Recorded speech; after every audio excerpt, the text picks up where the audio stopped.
Coming to you from the Oddball Podcast Studios in New York City. My name is Vin Forte, and you're listening to Oddball with Vin Forte. Go follow the show over on Twitter at Oddball Podcast. Go follow the show over on Instagram now. Long last, there's an Instagram account, Oddball_pod. That's right, I was a little dismayed when the Libertard people had taken Oddball Hoops, but whatever. Yeah, I'm not going to be mad at it. They got to it first. So Oddball_pod it is.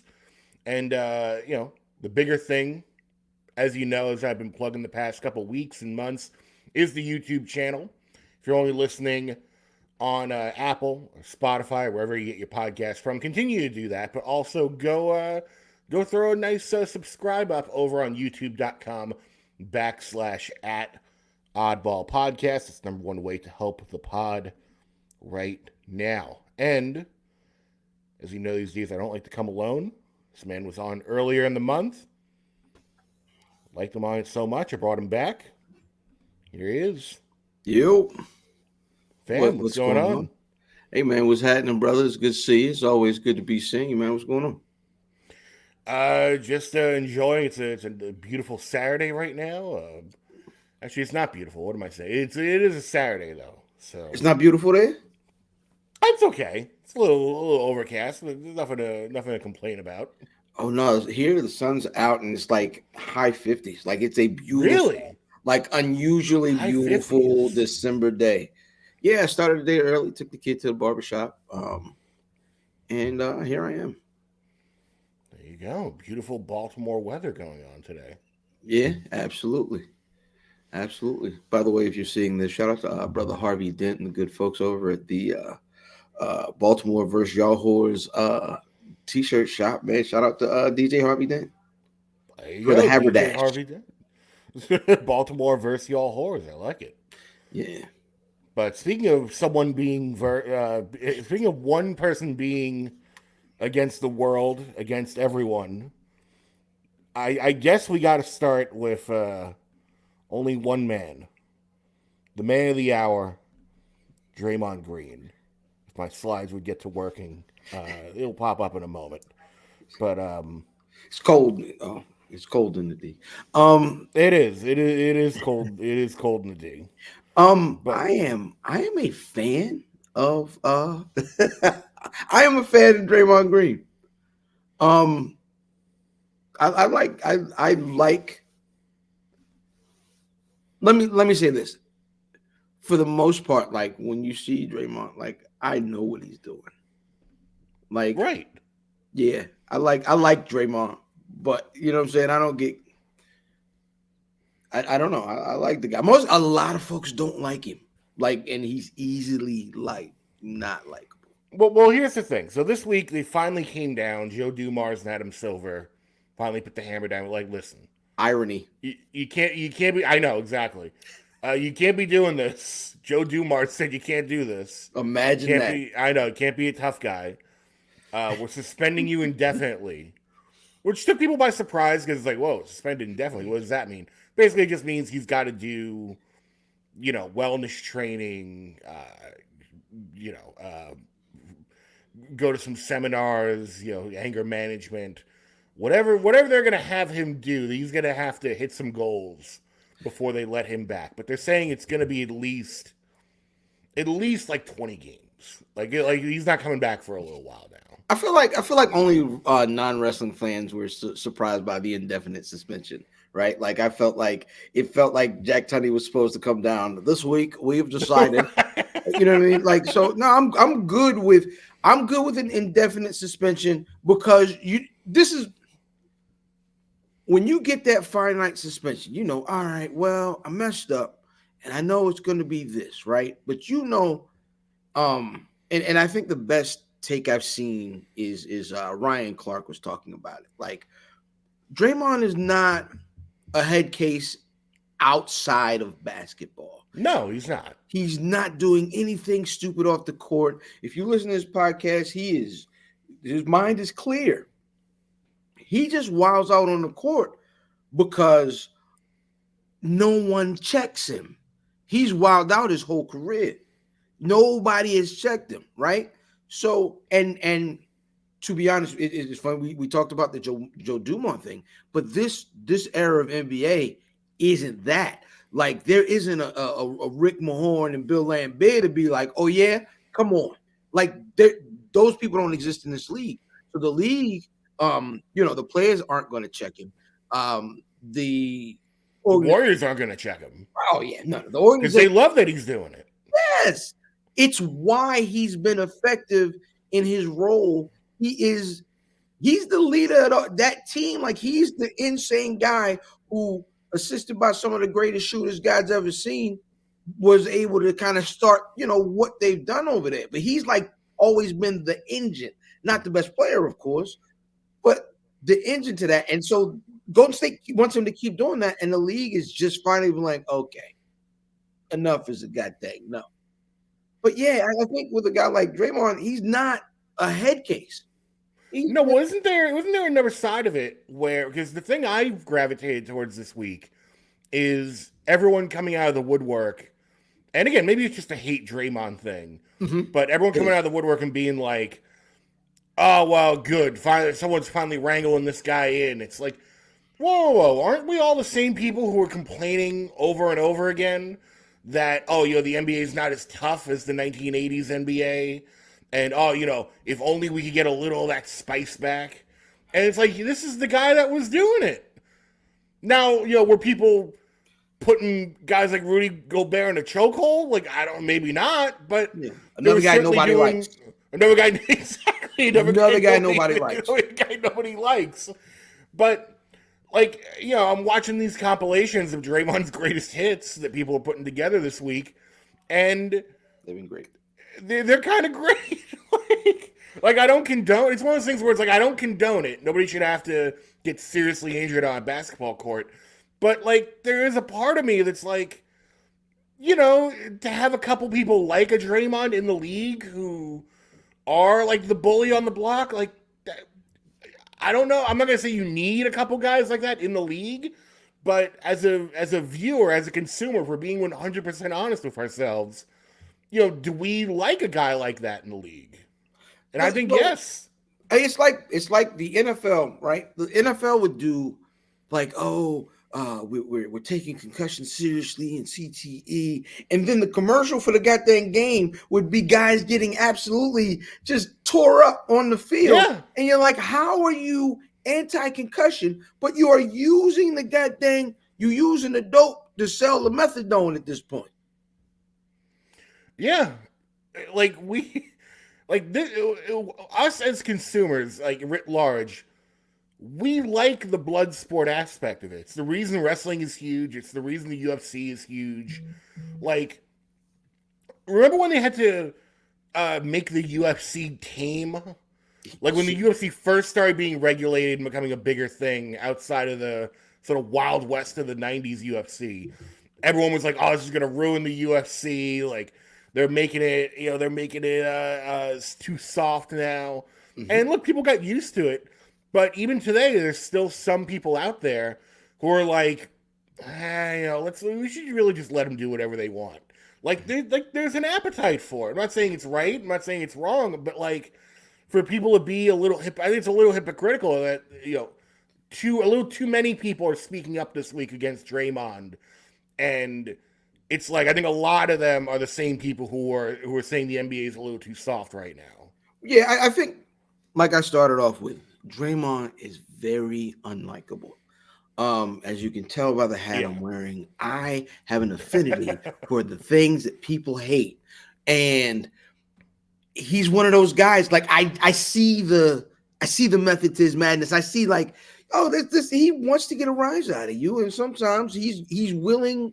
He's a guy that's willing to cross the line that no one else is willing to cross, that you need on your squad. Everybody needs that guy when you go out that's going to swing first. He's that guy. Yeah, talk to the Pistons. And again, go back to Joe Dumars. Like, now you can make the argument Joe Dumars was the least of those guys who's mixing it up. But still, like, you were on the team. Yeah, he was in there. I mean, listen, he was at the forefront. I mean, like I said, Mahorn and Dumars, Mahorn and Lambert back there. And then the Seth Curry I think Seth Curry is like a different, the more recent version of Isaiah Thomas, where he's a guy that smiles, but behind that smile is a stone cold killer. He was in the room. Listen, Joe Dude was in that room with a bunch of killers, and guys that got turned into killers like Rodman and Sally. So I mean, yeah, it's funny that it's Joe Dumars that had to lay the hammer. It's really, it's real Daniel Bryanish. But and shout out to Bill, and shout out to Bill Lambier for your terrible combat basketball video game. Listen. I rented that from me and my cousin Mike, or it might have been Math. I can't remember. It was either me and my cousin Mike or me and brother Math rented the Bill Lambier joint. I think was that Super Nintendo. It was Super Nintendo and Genesis, and it was like a top-down isometric, and you were like robots. Yes, we definitely rented that for a weekend and tried to figure out how to play it. Yeah, that's a good way to put it. It was definitely one of those rental games where you get it, and you're like, okay, this looks kind of cool, like robots, basketball, I'm in. And then you play it for 5 minutes, and you're like, I don't know what the fuck, what am I doing? You're like, Ma, take me back to the store. Yeah, take me back. I want to go get Michael Jackson's Moonwalker. The arcade version, not the home version. The arcade version. Listen, I felt so disrespected by that goddamn home version. I promise you. Michael.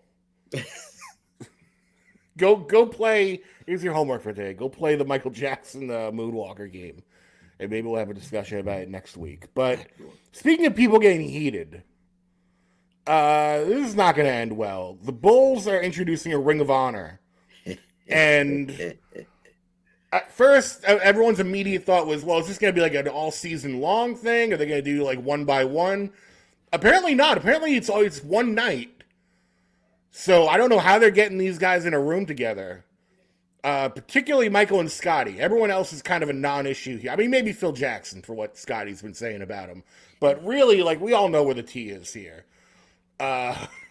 With all the stuff with Michael Jordan's son and Larsa Pippen, and I don't know what this is. What is this going to be? This is. I feel like this is a response to the in-game tour, the in-season tournament. Like they made like that. They want to hang a banner too. Yeah, like they made that ring up for LeBron. Let's bring Mike back. Get something else for Mike now. We get them together. I don't know, man. I think that could get as ugly as Bill Cartwright's foul shot. It could be real. It could get real bad over there. Hey, why not bring in Cool? I see Cool Coach there. Oh man, yeah, I'm with it. But definitely bring back Rodman. Rodman's going to be the guy that brings everybody together. I mean, we'll see. I'm even kind of confused. Like, I get they're doing the Ring of Honor, like you said, probably to put a little shine on a period of their history right now that is not going as well as they thought it would. But beyond that, should they even be doing a Ring of Honor? Like, if you're the type of franchise that hangs jerseys and retires numbers, like, what's the point of then also adding a Ring of Honor onto that? I think, I mean, like you said, for players that like don't get the honor of like sort of like the second tier. I think you couple that with, like you said, it's a down time, and you got to give these folks that are banging their chest about being Bulls fans reasons to bang their chest. And if you aren't winning now, we can refer to my hat again. If you aren't winning now, you got to give folks a reason to keep celebrating being a fan of this franchise. So if it ain't championships, let's play with the past. But like, here's the thing. Do you think any of these main players don't show up? Do you think it's going to end up being like, okay, Scottie, Phil, and Rodman will be there? And maybe like Phil and Scottie will, okay, well, they patch things up. But like Jordan absolutely not will be there. Well, I mean, you never know.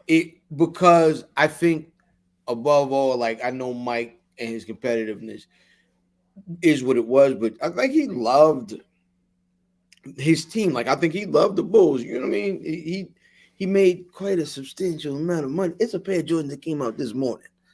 So, I mean, there's still like several connections and things that may tie Mike to it. And I mean, I would love to see it, but I feel like maybe that was the first thing they secured if they advertise it. Like, I feel like you You have They to got know both this. their blessings first before Yeah. even announcing the ring of honor. Okay. Yeah, I think That's a good way of thinking about it. Yeah, because when you come with the graphic, I mean, you got to know who's gonna make it. You can't just, you know what I mean? You can't advertise the greatest Bulls ever, and then Mike Well, ain't look, this there, is the Scottie same. ain't Let's hold on though. This is the same NBA that just this past year did an All-Star game in Utah, and it was so tone deaf that they were just advertising Karl Malone on everything.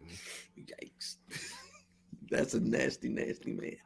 So I wouldn't put it past the NBA. It'd just be like, yeah, no, the Bulls are great. These guys are great. Let's get them together. But this is more of a Bulls thing, not the NBA, Oh right? yeah. No, this is totally more of a Bulls thing. So I think they may have a better grasp of what their city is and what their personalities are. I mean, they talk to these guys probably, from time to time, and who knows?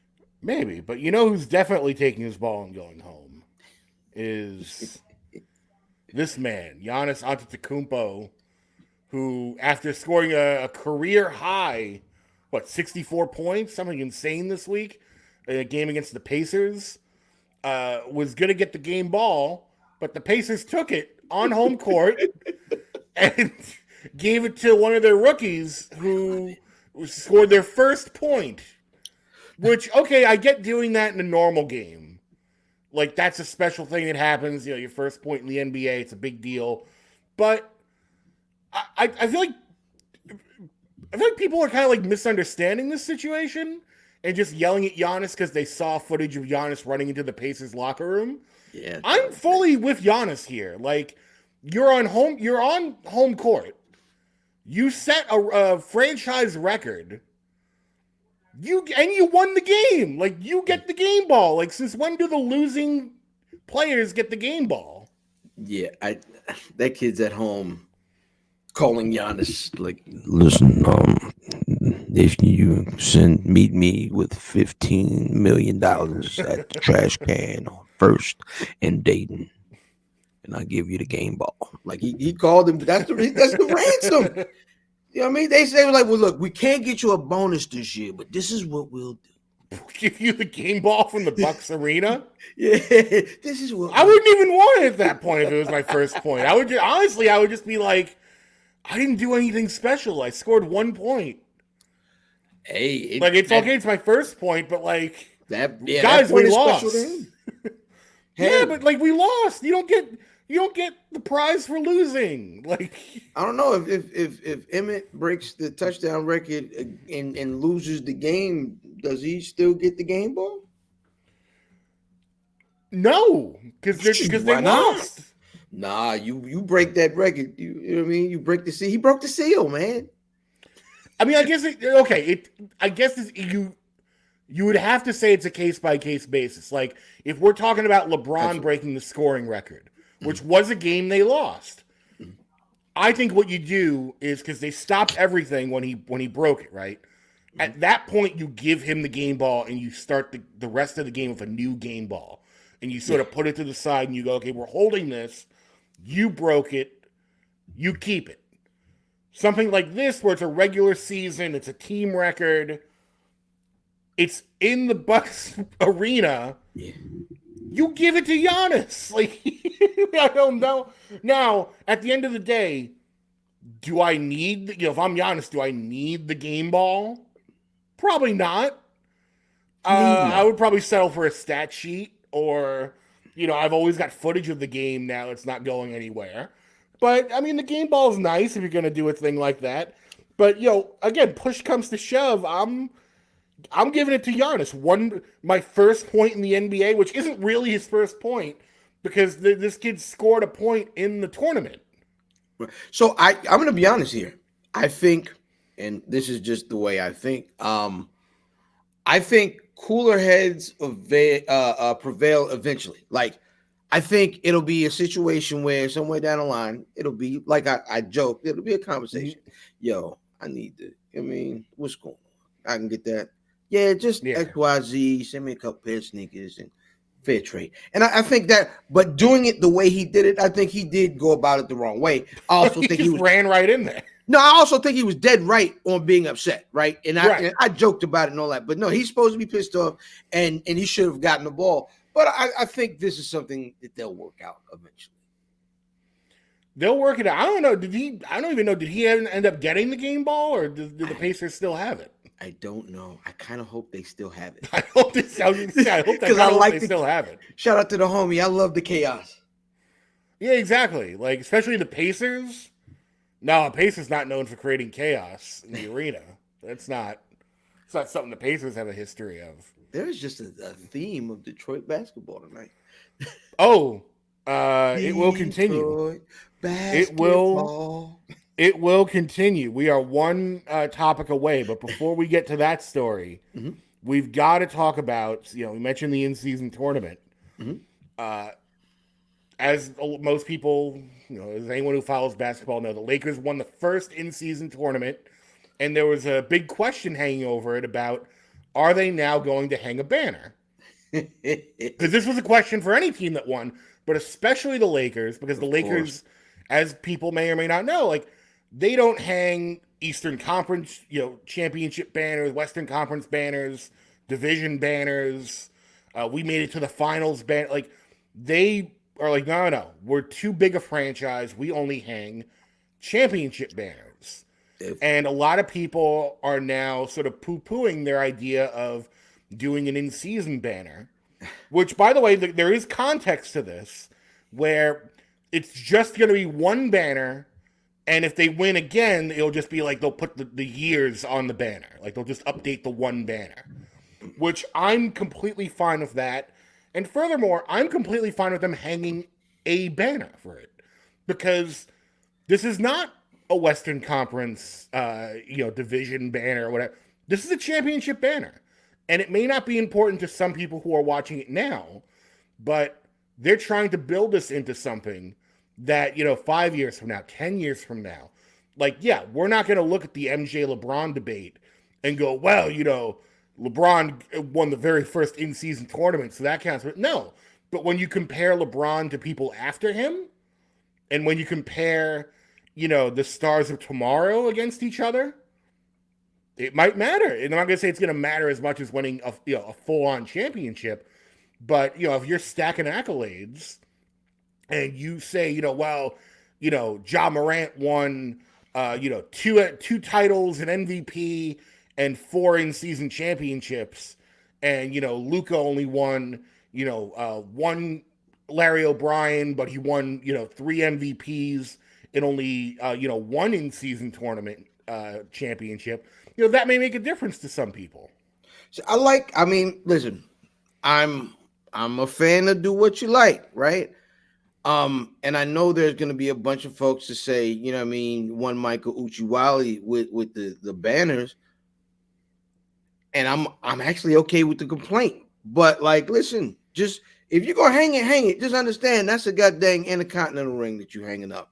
That's not, Like, let's give it somewhat context. And it's kind of hard to, like, if you're not going to hang a Western Conference championship, then the in-season tournament, Well, it's a championship. Like, I get what you're saying about it's an IC title, but it's a title. Like, it's the final end goal of a contest.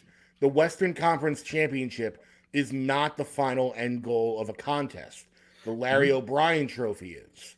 So I get why they're hanging a banner, and I think that I think there's the key here for me is they're hanging one banner for all time, which I think should be adopted by every teams who win the in-season tournament.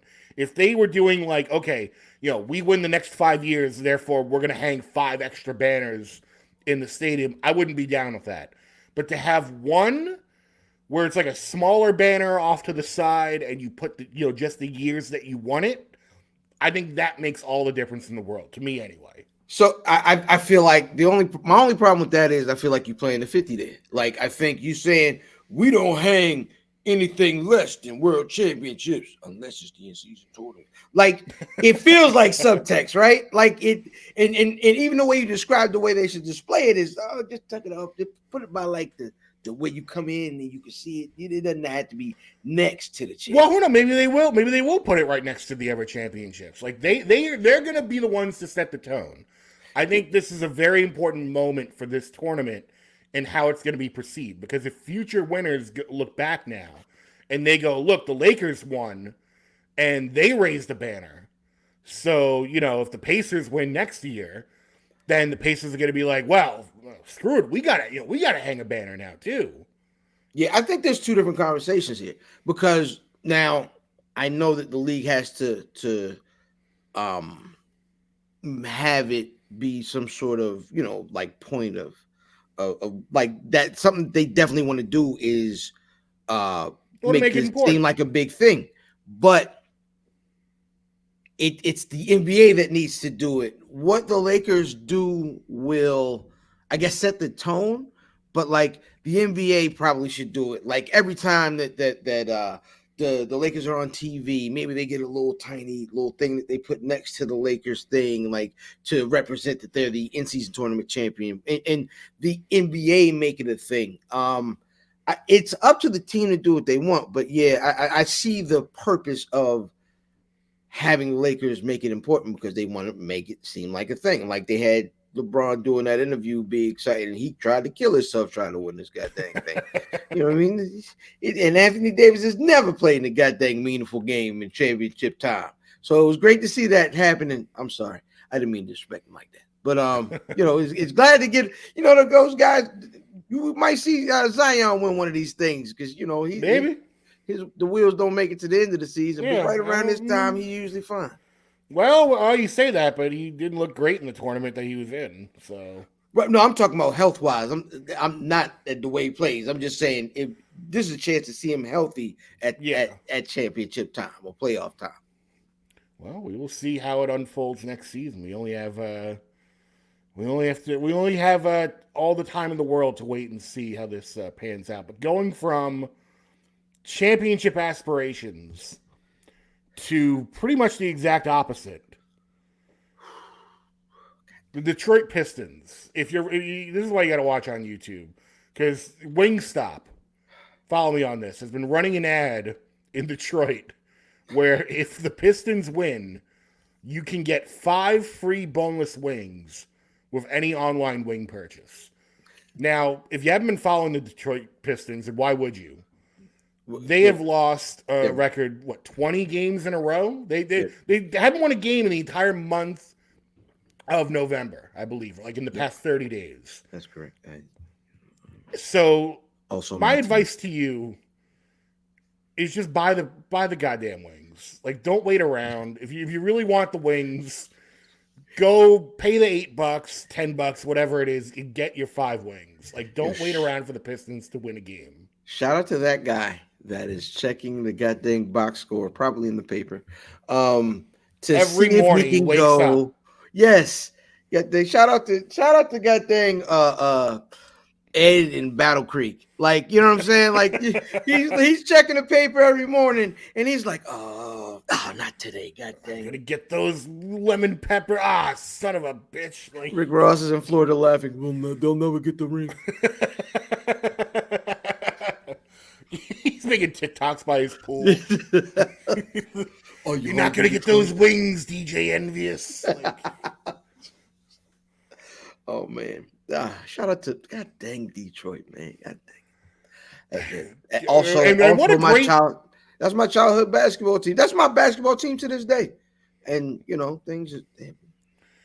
things can only get better because they can't get much worse. But I think this is actually a boom for Wingstop because they're getting all this free publicity, and they haven't had to shell out any wings. They haven't had to do shit. Yeah, and Wingstop's wings aren't really. Can we talk about that? They're not great. The ranch is elite. The thing with Wingstop that they have that they can sort of hang their hat on is they've got all those sauces. That's their thing. Like goddamn ranch is all. Like if you want sauces on your wings, they've got you covered from A to Z. 100%.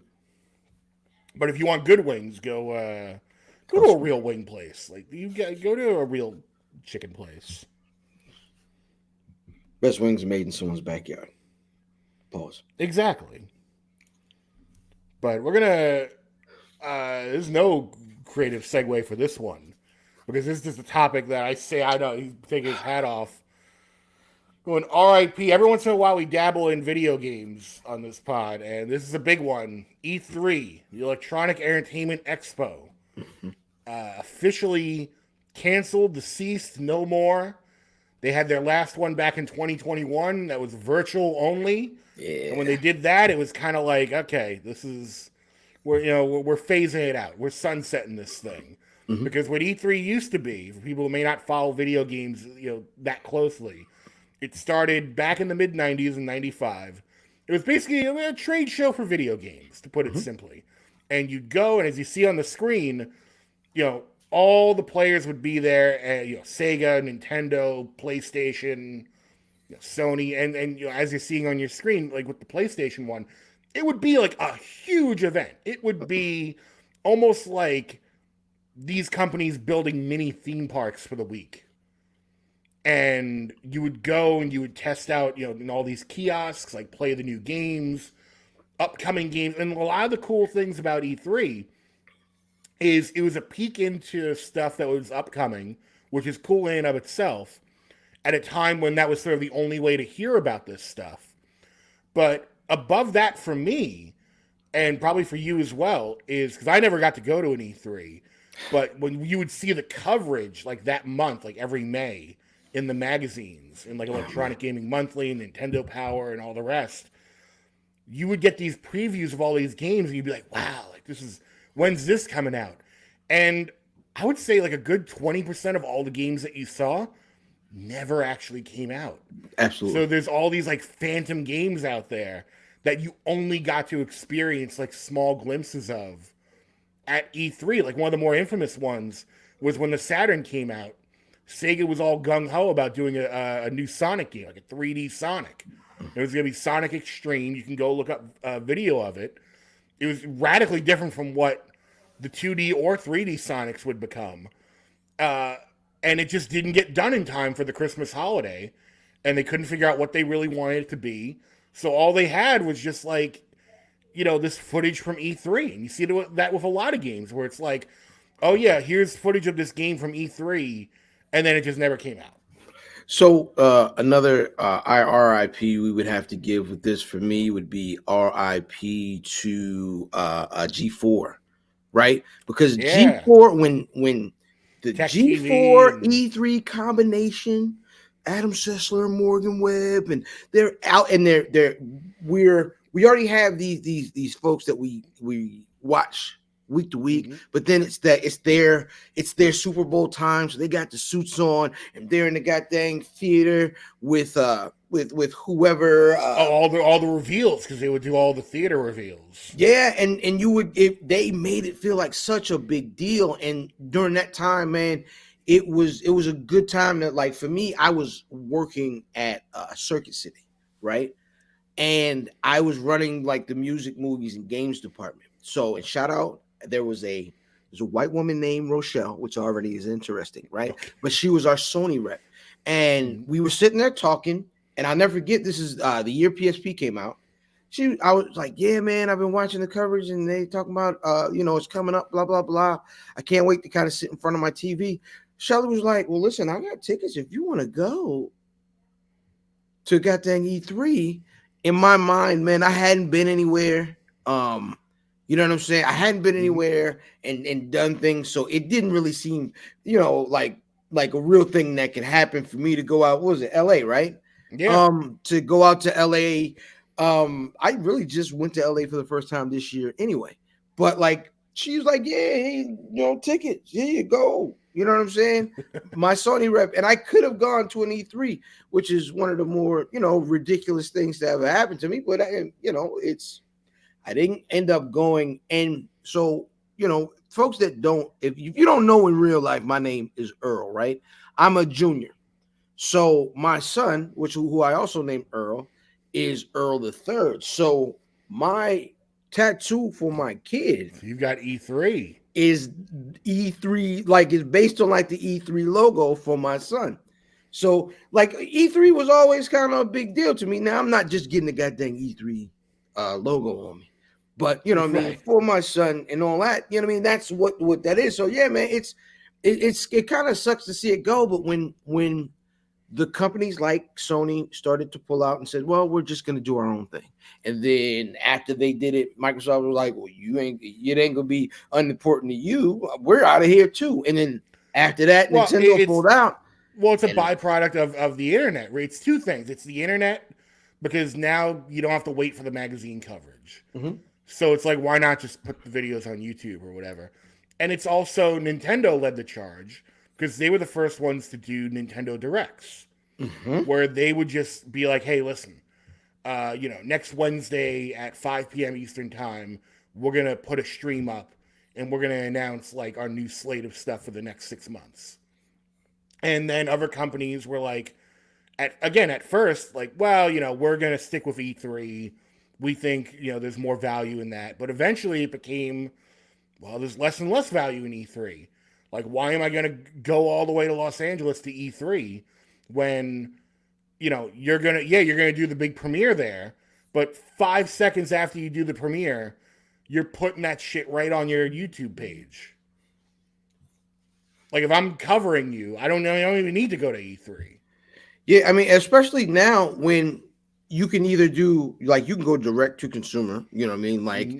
Like the Nintendo Directs, like Rockstar just did with the record breaking E3 trailer, Mm-hmm. right? But also last week, a week before, video game awards, you're dropping all the same videos that you would have dropped at Right. E3 with your keynotes. And now instead of you getting like the big keynotes and then the Ubisoft keynote and the Namco Bandai keynote, you're just sending all your videos. All you're doing is sending those files to the video game awards now. Or Yeah. the IGN Summer of Fun days during the summer. Like you don't need so you just that set right here, all that goddamn money right there, the goddamn Right. Parappa the Say Rapper and Samoa Joe face, like they don't have, how much was that? Did they just a pretty penny probably to get that set up. yeah. Somebody back there, let me get in the mouth. And, nah, none of that no more. You know what I'm saying? No more. Let me climb up on Spyro and see what happens. Somebody could have died off that. Yeah. Trying to be. Yeah, man. No Well, more that's risk. No more money. They just send the video. Let me just send the file. I will miss when they would do the live presentations, and you would always be waiting for the end because they'd be like, "Oh, well, that's the end of our presentation." But oh, wait a minute, we do have one more surprise, and then like everyone sort of like leans forward, and it's like we've got this thing called the Nintendo Wii coming out. It's like what? Like, and like they always hit you with that big surprise right at the end. Mm-hmm. That's like if you're gonna get like a price, if they think they have a really competitive price point at the end, Oh, 22.40, well, 249.99. well, that was, I don't know if you remember the infamous when the Saturn came out. Not to keep harping on the Saturn, but they rushed it out to America. It wasn't ready for America yet. It was out in Japan, but it wasn't ready for us. They didn't have the infrastructure and the product ready, but they wanted to get a jump on PlayStation. So they were like, hey, Saturn is going to be, I'm just going to, I don't know if this was the actual price. I'm just going to say it was like, $399, and it's out right now. And people were like, what? Like, it's out right now? And then like a day later, it was in stores. But because they rushed it, developers weren't done with the games, and it created this whole long tail that like bit them in the ass. Mm-hmm. But at that presentation, like a day later, when Sony, having seen that, was going to announce the PlayStation, solidified their price point because they heard what the Saturns was, and all their press conference was the head of PlayStation got up there and they just looked right at the audience and goes, $299. And they walked off, and the whole crowd went nuts. And that was it. Yeah. They were just like, we're $100 cheaper. Like, wait a little longer. We're $100 cheaper than this other thing, and we're going to have better games. Yeah. Yeah. It was amazing. Like, E3, you can't have moments like that anymore, but it existed. and we've got to move on from it because we do have one more topic, and that is going from one technology-based topic to one that I'm not as excited about, which is has to do with AI. So this is from the takeout, and this has to do with when you go to the drive-through. Drive-through screen. Usually, you're talking to a human being, whether they're that interested or not. That's totally up to where you're going. Sometimes now you'll hear an automated message. Sometimes to like fake you into being in a happy mood. Where like when you go to McDonald's, you'll be like, "Hey, welcome to McDonald's. How can we help you today?" And you'll be like, "Oh, yeah, I'll get a large fry." And then like as you're talking, to be like, "What do you want?" And like the real person will jump in. Oh gosh, yeah, you pull up, and they're like, "Welcome to McDonald's. Would you like to try? Are you using our app today? Would you like to try this?" And then you're like, "Yeah, let me get a Coke. Will you like a Coca-Cola? And what else do you want? Will you say? Excuse me." Yeah, exactly. But now they kind of want to take it a step. I don't know if this is a step further or sideways or what the hell this is, but they want to use AI. There's companies out there that want to use AI to do things like celebrity voices that can talk to you in real time. So like let's say the new Deadpool's coming out next year. They could do a promotion where Ryan Reynolds as Deadpool is taking your order and interacting with you in real time. I don't like that. It's like I don't. The home assistant. Like, you know what I mean? They started with the GPSs, remember? Like Morgan Freeman was like, down here, if you can make a left over here, you can turn right and make a U-turn. Like that, like I want that. Yeah, give me that. Listen, I want to order a goddamn burger from whoever. Denzel Washington or somebody. Denzel's gonna sell you a burger. Yeah, I'm here for it. You know what I mean? Don't be cheap. Don't get like Bobcat Goldthwait. Like, you know what I'm saying? Get somebody good. Bobcat Goldthwait's gonna be. That's the one Burger King's gonna get. They're gonna get the third tier. Oh man, who would you? If I know you're against it, but like, who would I want a burger from? Who like, you know what? I'm not even hungry, but I'm going down there to hear what this thing sound like. I don't even. For me, it would have to be the morbid curiosity of them, because one of them down the line would have to get a dead person. Yes. Mm-hmm. It would have to be the morbid curiosity of like Wendy's is like, we're gonna do like a biggie bag, and like we're gonna have Notorious B.I.G. That would be great. That would be great. Oh. Do you want ice cream? Yeah. Like it would just be the most ridiculous. I hate it. Yes, listen. I hate this idea so much. It's the Tupac hologram in fast food form. I'm here for it, man. I want to, you know what I mean? I want Big L to sell me something. Like, you know what I mean? Yeah, I'm with it, man. All these goddamn, you know what I'm saying? Fife Dog, somebody, like, God dang it. Yes, do it. I say do it. God dang it. I want to talk to all the people. Well, if people want to talk to you, there we go. I was have to get the segues back on track. How can they reach out to you? Hey, man, IlFam7 on your social media choice, man. And from there, it'll send you a lot of places. Of course, it'll send you to Black Wrestling, Where's Buffy, something else. So, yeah, man, IlFam79. Follow me. There you go. Follow him. Do it. Why are you following him right now? Do it. Don't follow him home. I'm not my cousin. I'm not my cousin. You follow me home, but it's so bad waiting for you. Yeah, man. Yeah. IlFam7. Yeah.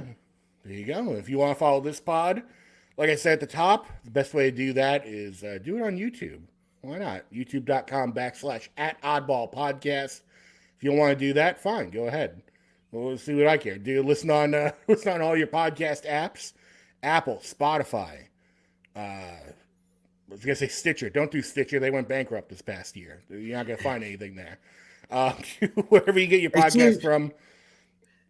See if you can get it on a Zoom. See if you can get a Zoom. Yeah, see if you can get you can download this pod on your Zoom, take a picture, and I'll send you something.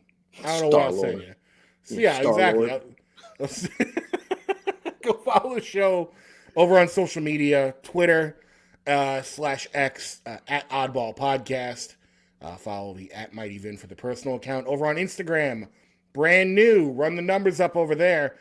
Oddball_pod. Oddball_pod over on Instagram. Always posting some fun stuff there. As well as at Vin Forte NYC for the personal account there.